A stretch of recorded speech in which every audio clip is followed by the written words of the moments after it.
Welcome to week 5 of healthcare management. This week we focus on strategic planning, which is chapter 5 of the textbook.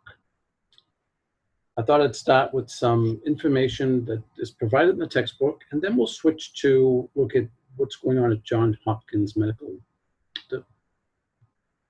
They have a strategic planning process, which I think will give us a pretty good idea about how a healthcare setting might use a strategic planning process.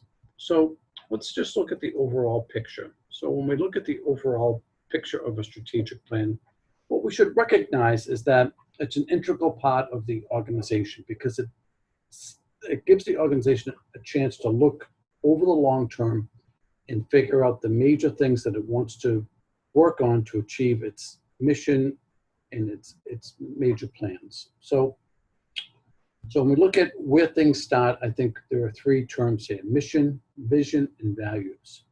So the mission is really usually a 1-page, sometimes a 1-sentence objective that talks about why the organization exists and what its purpose is. And so every organization that has a strategic plan starts with the mission. This is why we started this organization, this business, this nonprofit group, etc. And then from there, we start to fill in some details about the vision in terms of what we see that's so essential about this particular mission. And then we can talk about the values that we possess as an organization. So one of the tools that is really helpful in doing a strategic plan is something called a SWOT. A SWOT stands for strengths, weaknesses, opportunities, and threats. This is a standard analysis that's been around for decades, but is used extensively in organizations when they're doing a strategic plan, because what they want to do is take a look at what their strengths are as an organization to achieve their mission, vision, and values, what weaknesses they have, what they need to improve, and then what the opportunities are for them to move forward, and what the threats are that may exist for their particular market or niche. And so part of that is to look at the market, the workforce, the consumers, payers, technology changes, regulatory environment, and the like. And part of it is to do an internal assessment in terms of the organization's strengths and weaknesses and so forth. So this is usually a process that goes on at a relatively senior management level. But in some organizations, it may include people throughout the organization. So once we're done with that, then we can develop our strategies. And basically, these are typically 3 to 5 year plans, lookouts in terms of what we'd like to do, what major things we'd like to accomplish, what areas we're going to focus on, what some of the challenges are, what some of the financial targets are, and then from there, we'll start to get into a more detailed tactical plan about how we're actually going to get there. And then, and from there, more detailed plans are put together around operations, marketing, facilities, capital, etc. And then there's a whole monitoring process. So I put a budget in place, which is a 1-year plan. Then I have some reports and control against that. And I give feedback in terms of, are we moving towards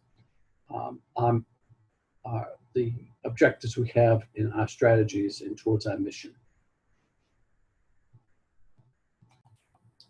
So again, SWOT, you should know what a SWOT analysis is. You may have done them in other classes. They're a pretty standard approach to looking at companies and markets. Then from there, you have to develop what your strategies are to achieve your mission.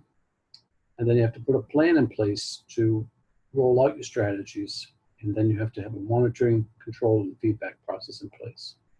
So it's not particularly complicated in terms of process, but what's challenging is to figure these things out in a meaningful way so that your organization can actually achieve its mission. And then you have to actually figure out how to implement them, how to give feedback, and how to involve most people in the organization.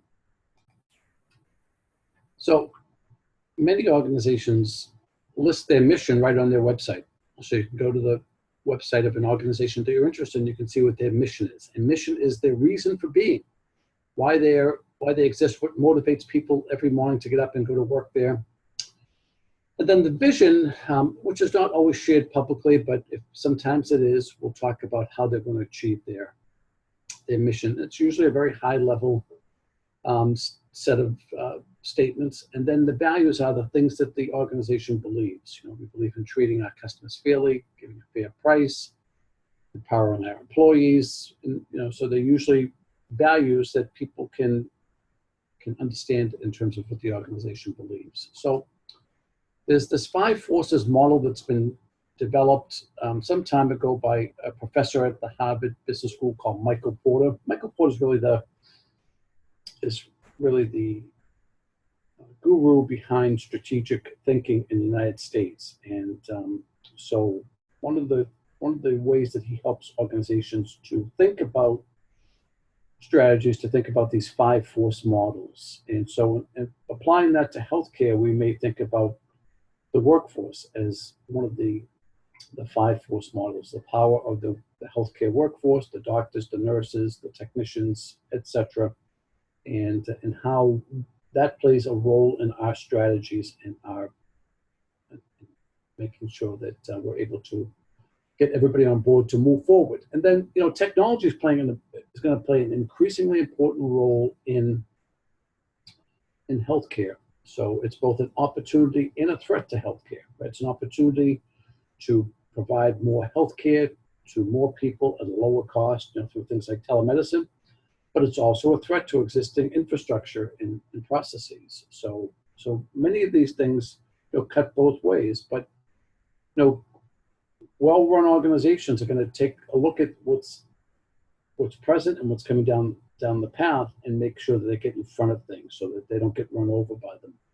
And then, of course, regulatory environments are a big issue in all healthcare settings. So regulations can come from a variety of forms: the FDA, state regulatory, federal regulatory authorities. So there's lots of rules and processes that are in place. And then a fourth competitive force is this idea of competition, right? So we'd like to see competition in all organizations, particularly healthcare, and so how strong are they? What threat do they provide, et cetera? And then we, of course, have the patients and the insurance companies, and what's their power and how much leverage they have in the marketplace. So each of these things, we have to assess what their leverage, what their power is, and then make sure that our strategic planning processes thinks about things in that way.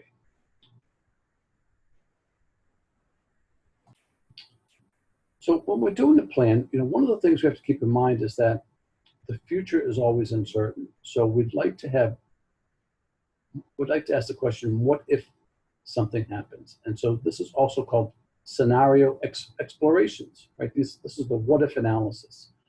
And when we talk about the future, we want to be clear that there is no one plan that is going to be an absolute plan. We know that some things are going to happen, some of which we foresee and some of which we can't foresee. And so what's important is that we lay out our assumptions in our plan. And we recognize that nothing will ever be perfect, but the more solid our assumptions are, the more thoughtful we are in our approach, the more likely we are that our plan will be able to withstand the test and the changes of time.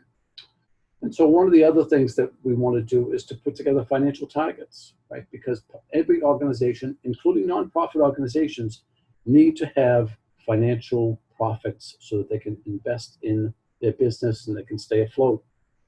And so this is always an important part of the strategic planning process. So in addition to the market and the customer and the other major things that we're going to put plans in place for, we have to also say, how does this translate in terms of our revenue, our expenses, and our margins or our profit? So then when we talk about implementing plans, sometimes there's very detailed plans around how we're going to achieve things. And when we take a look at the Johns Hopkins strategic plan, you'll see how they've approached this.